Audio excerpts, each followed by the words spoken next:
Bom dia, pessoal! Nós somos o Grupo 4 e hoje vamos apresentar o trabalho para a matéria de Direito Societário, que leva o tema de dissolução parcial, conflito entre sócios e arbitragem digital.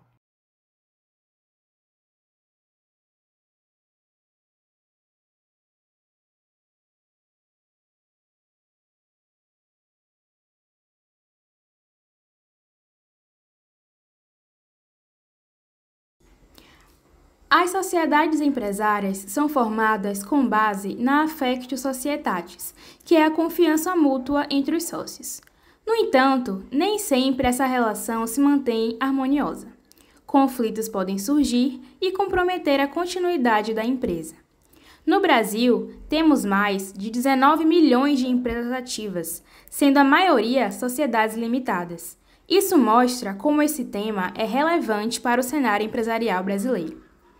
A dissolução parcial é regulada pelos artigos 1029 a 1038 do Código Civil de 2002. Ela permite que um ou alguns sócios saiam da sociedade sem que a empresa precise encerrar suas atividades. Isso representa uma grande mudança. Antes, o Código Comercial de 1850 privilegiava a dissolução total. Hoje, o foco é preservar a empresa e sua função social. Existem três hipóteses principais de dissolução parcial: a retirada do sócio, que pode ser voluntária ou por justa causa, a exclusão do sócio, que pode ser judicial ou extrajudicial, e a morte do sócio, com apuração de haveres aos herdeiros. A diferença fundamental é: na dissolução total, a empresa fecha e o patrimônio é liquidado. Na dissolução parcial, a empresa continua funcionando, apenas se apura os haveres do sócio que saiu.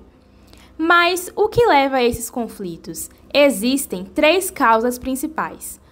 A primeira é a quebra da affectio societatis, quando há perda de confiança, impossibilidade de diálogo, obstrução de decisões. Enfim, quando os sócios não conseguem mais trabalhar juntos. A segunda é a má gestão. Isso inclui decisões prejudiciais à empresa, violação dos deveres de diligência e lealdade e falta de transparência nas contas. A terceira são as divergências estratégicas. Os sócios têm visões completamente diferentes sobre os rumos da empresa. Quando essas divergências se tornam sistemáticas e reconciliáveis, podem justificar a dissolução parcial. Diante desses conflitos, surge a questão: qual a melhor forma de resolver? O Poder Judiciário, apesar de essencial, tem limitações sérias. Processos de dissolução demoram mais de 5 anos em média. Falta especialização técnica em matéria empresarial e a exposição pública de informações sensíveis da empresa. E é aí que entra a arbitragem digital como solução moderna. Regulada pela Lei 9.307 de 1996, ela oferece vantagens importantes, como celeridade, resolve em 6 meses a 1 ano, confidencialidade, protege a reputação da empresa, especialização, árbitros qualificados em direito societário e flexibilidade e economia. Todo o procedimento pode ser feito online, sem deslocamentos. A pandemia acelerou esse processo, mostrando que a arbitragem digital não só é viável, como também é eficiente. Portanto, a dissolução parcial é um instrumento essencial para preservar empresas viáveis quando há conflitos entre sócios, e a arbitragem digital surge como uma via moderna, rápida e especializada para resolver essas disputas, alinhada com a transformação digital do direito. Para entendermos o Instituto da Dissolução Parcial como ela existe hoje no direito societário brasileiro, faz-se necessário retornar mais de um século e observar como esse instituto se desenvolveu ao longo do tempo. Esse desenvolvimento revela que a dissolução parcial não surgiu pronta. Ela é resultado de uma profunda mudança na forma como o direito passou a enxergar a empresa e a própria função social da atividade econômica. No início, o ordenamento não reconhecia a dissolução parcial. No Código Comercial de 1850, predominava uma visão estritamente personalista. A sociedade era um contrato baseado no vínculo subjetivo entre os sócios, o chamado affectio societatis. Isso significava que qualquer alteração pessoal, ou seja, na vida dos sócios, era encarada como um rompimento do vínculo contratual. A empresa não era vista como uma entidade autônoma, ela era simplesmente a soma das pessoas que a compunham. Então, conflitos internos terminavam quase sempre no encerramento da atividade o que gerava insegurança e prejudicava o desenvolvimento econômico. Mas, à medida que o século XX avançava, essa visão foi se tornando incompatível com a realidade empresarial. Sociedades cada vez mais complexas, com patrimônios próprios e a continuidade operacional, não podiam ser desfeitas sempre que o sócio deixasse o quadro. E como o legislador demorou para acompanhar essa evolução, essa mudança começou primeiro na jurisprudência. Os tribunais passaram a admitir soluções que preservassem a empresa, permitindo, por exemplo, que apenas a participação do sócio retirante fosse liquidada, enquanto a sociedade continuava como os remanescentes. Foi assim que, aos poucos, a dissolução parcial passou a ser reconhecida mesmo sem previsão legal expressa.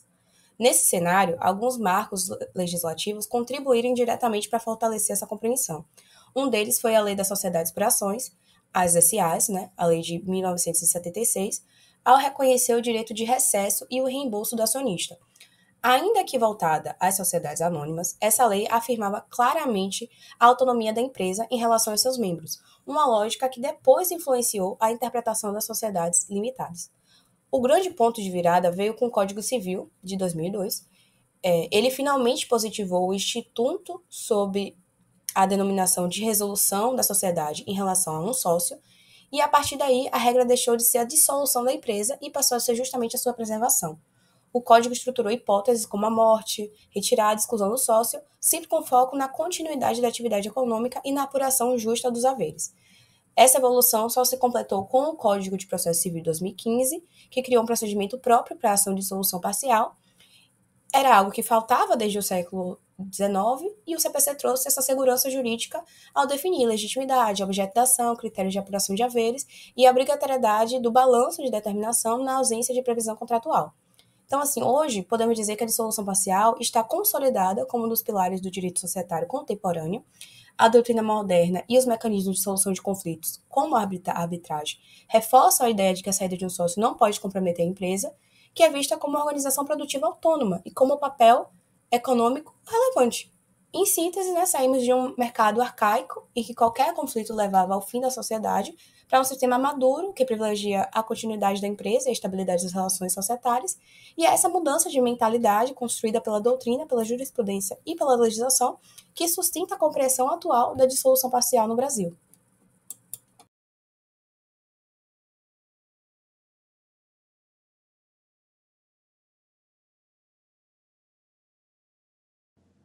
Olá, gente. Meu nome é Maria Clara e na minha parte eu vou falar sobre os conflitos societários e os principais meios de resolução, trazendo a visão prática de como esses problemas aparecem dentro das empresas e como eles podem ser solucionados.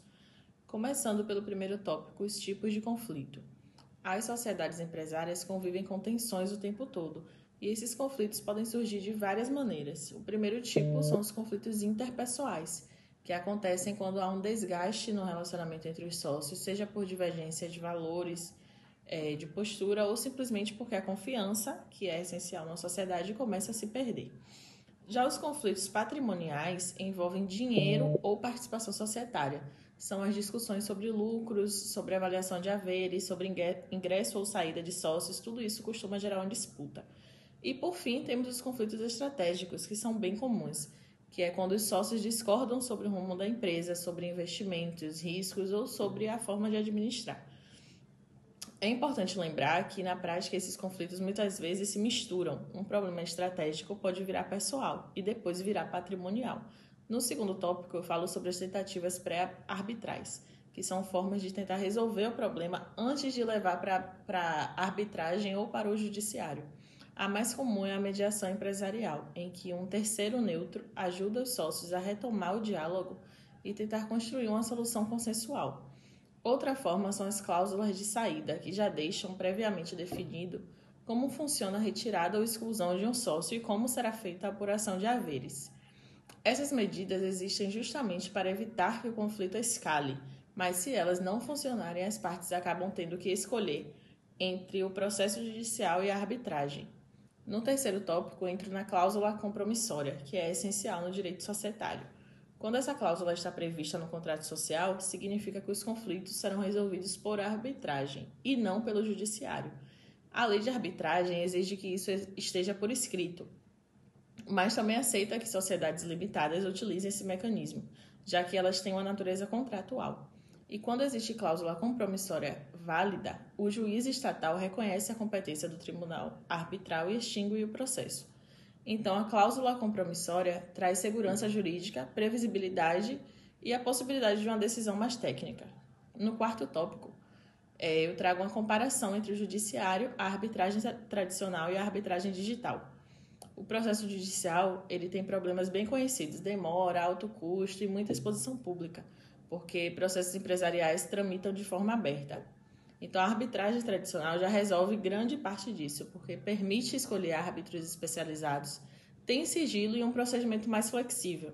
E mais recentemente surgiu a arbitragem digital, ou ODR, que acontece de forma totalmente online, com videoconferência, assinatura digital e plataforma própria. Ela tende a ser mais rápida e pode reduzir bastante os custos. Claro que ela tem limites, mas é uma alternativa cada vez mais usada, principalmente por empresas de médio porte. E por fim, no quinto tópico, eu falo sobre as vantagens e desafios da arbitragem digital. Entre as vantagens estão a rapidez, o sigilo, a redução de custos e a flexibilidade do procedimento. Mas também existem desafios, como a segurança das plataformas, a comprovação de autenticidade de documentos digitais, a necessidade de uma estrutura tecnológica adequada e a resistência de algumas partes ao modelo virtual. Por isso, quando a sociedade escolhe a arbitragem digital, é importante que isso esteja claro na cláusula compromissória e que os árbitros tenham experiência em atuar nesse ambiente. Bom dia, pessoal. Meu nome é Líria e tratando agora sobre a arbitragem digital nos conflitos societários, especificamente na dissolução parcial de conflitos, é importante começar dizendo que a arbitragem em si, de modo geral, ela está regulada na Lei nº 9.307 de 96, que foi posteriormente alterada pela Lei nº 13.129 de maio de 2015, então o regramento é um pouco antigo, e à época da promulgação de tais dispositivos, nós não tínhamos ainda uma profusão tão grande das tecnologias que nós temos hoje. Mas pelo próprio Marco Civil da Internet, pela Lei dos Processos Eletrônicos e pela própria flexibilidade do procedimento arbitral, que é garantida pela Lei de Arbitragem, é possível que o procedimento se dê de forma parcial ou total num meio digital. Nesse sentido, uma coisa importante a dizer é que os princípios precisam ser respeitados, mesmo assim, né? Dentro do sistema digital ou não, os princípios gerais da transparência, da imparcialidade, do contraditório, da igualdade entre as partes, da autonomia, da confidencialidade e todos os demais precisam ser observados. O rito básico do procedimento arbitral se inicia a partir da cláusula compromissória com a juntada dos documentos, que pode se dar na própria plataforma, e das razões que serão conhecidas pelo árbitro, seguido do procedimento de defesa, né, em que a outra parte vai apresentar suas razões no prazo de 5 a 15 dias, geralmente, respeitando a celeridade do processo arbitral, que é um dos pontos altos do processo arbitral, e também aí vai haver a sentença arbitral que pode estar ou não sujeita a recurso. Nisso é importante mencionar a complexidade específica dos atos de comunicação, né, as intimações, as notificações que podem ser feitas também no ambiente digital, desde que observem o contraditório e a ampla defesa, né, como alguns daqueles princípios que foram elencados. Além disso, cabe pontuar o dilema da autenticidade, da segurança dos dados e do sigilo, que primeiramente sobre a autenticidade. A gente sabe que ela não está vinculada apenas aos processos físicos, é possível, existem meios de se conferir a autenticidade, seja dos documentos ou de qualquer outro ato do procedimento, através de meios eletrônicos. A segurança dos dados é também muito importante, por isso eles devem ser manipulados tendo em vista a Lei Geral de Proteção de Dados. Isso deve ser uma cautela importante do procedimento, que também exige cuidado com o sigilo. O sigilo é também um dos pontos altos da arbitragem e as plataformas prometem essa atenção à confidencialidade com relação aos conflitos societários. Portanto, vimos nesse trabalho que os conflitos entre os sócios podem se dar de diversas maneiras, seja pela quebra da relação de confiança que um tinha para com os outros, seja pela má gestão de um que é reconhecida pelos outros, ou até mesmo pela divergência de visões acerca do futuro da atividade desenvolvida. Nesse sentido, presentes esses conflitos, na maioria das vezes, faz-se necessário a dissolução da sociedade. Quando é um conflito global em que é impossível continuar a sociedade, extingue-se a relação jurídica totalmente. Porém, por vezes, apenas é necessária a exclusão de um ou mais sócios, de forma que a dissolução poderá ser parcial. Entretanto, não é um tema fácil, porque é muito difícil a resolução desses litígios de maneira amistosa, ou seja, por meio de técnicas de autocomposição, de forma que a heterocomposição, na maioria dos casos, se faz imprescindível. Porém, muitas pessoas desconhecem que, além da porta judicial como um dos meios de heterocomposição, existe o órgão arbitral. Nesse sentido, de acordo com a Lei de Arbitragem, em seu artigo 21, poderão ser objeto de processo arbitral aquelas demandas que envolverem direitos disponíveis. Direitos disponíveis são aqueles que a lei diz que poderão ser objeto de negócio jurídico entre as partes. Assim, o processo arbitral pode se mostrar muito útil para a resolução de demandas societárias, porquanto, na maioria das vezes, e em maior parte, envolvem direitos disponíveis e patrimoniais. Dessa forma, escolhido o juízo arbitral, o procedimento poderá ser muito simplificado, porque o processo arbitral é ambiente fértil da autonomia da vontade, prevalece o princípio da autonomia da vontade, de forma que as partes, manifestando o seu desejo, poderão modificar atos, até mesmo excluir alguns atos comuns do procedimento judicial, regular prazos. E, em se tratando de arbitragem digital, o procedimento poderá ser ainda mais simplificado e valer-se de ferramentas como o WhatsApp para promover notificações, promover intimações e outros sites com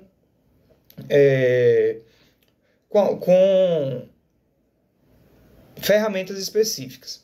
Assim, respeitados os princípios constitucionais, respeitadas também as determinações que a lei impõe acerca do processo arbitral e os requisitos do negócio jurídico, as partes poderão dispor da maneira que quiser, o que facilita a celeridade da resolução da demanda e torna maior a chance de continuidade da atividade empresarial quando